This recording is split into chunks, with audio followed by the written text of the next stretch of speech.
જય શ્રી કૃષ્ણ પશુપાલક મિત્રો। રોડથી પહેલાં શીંગડી દોમતા હતા ને અત્યારે હાલમાં એક ટ્યુબ આવી ગઈ છે અમૂલમાંથી, જે શીંગડી 15 થી 20 દિવસની પાડી કે વાછડી હોય તો એને શીંગડી દોમવા માટે આપણે યુઝ કરીએ છીએ। આમાં પહેલાં કે પશુપાલકો શીંગડી રહેતી એટલે ખાસ કરી પશુ ધમાલ કરે કે કોઈ એવી જગ્યાએ ભરવી દે શીંગડી દે, એના લીધે લોહી નીકળતું, શીંગડા ભાગી જતા અને બહુ નુકસાન થતું હતું। એટલે જ્યારે કોઈ દેતી જાનવર હોય કે ગાય કે ભેંસ તો એને બ્લડિંગ હોવાથી શીંગડી ભાગે પછી બ્લડ નીકળે છે અને એ વખતે એને નુકસાન એ થાય છે કે દૂધમાં તમારે લોસ જાય છે।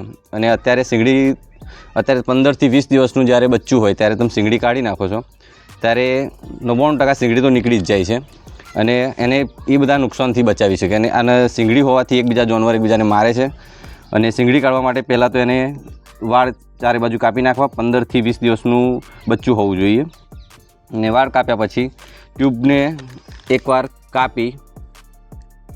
કાપ્યા બાદ હંમેશા ટ્યુબને વાપરતા બહુ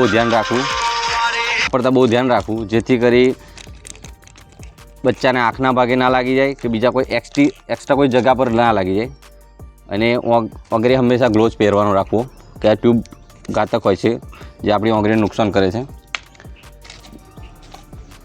લગાવતા પહેલાં હંમેશા નીડલ એકવાર લઈ ટ્રાય કરી લે લોક ના થઈ ગયું હોય, પછી ધીરેથી ટ્યુબ લગાવતા પહેલાં ટ્યુબ નીચે થોડીક આ રીતે રાખી અને પ્રેસ કરી હાથ પર લઈ લેવી, 50% હાથ પર લઈ એક ટ્યુબથી બંને બાજુની શીંગડી દોમી શકાય છે।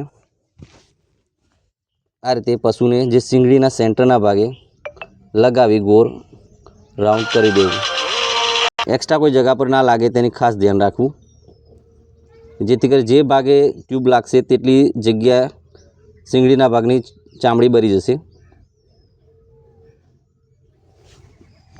બીજી શીંગડી બાજુ બાકી રહેલી 50% દવા બીજી બાજુ શીંગડીએ લગાવી દેવી। લગાવતા ખાસ ધ્યાન રાખવું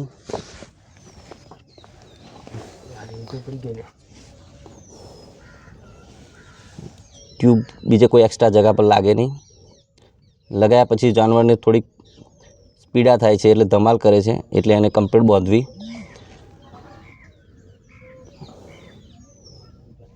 આ શીંગડી એની એટલી શીંગડીનો ભાગની ચામડી બારી નાખશે અને હંમેશા પશુને એવી જગ્યાએ બાંધવું જે કોઈ બીજી જગ્યા પર ઘસી ના શકે।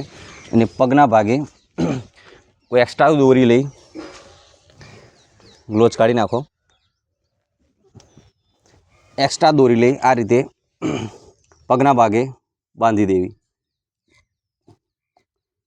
આ રીતે બાંધવાથી જાનવર ચાલી દોડી શકે છે પણ પગ ઉઠાવી જે શીંગડીના ભાગે છે તે મારી ના શકે, એના લીધે બ્લડિંગ કે લોહી નીકળવાના ચાન્સીસ ઓછા રહેશે।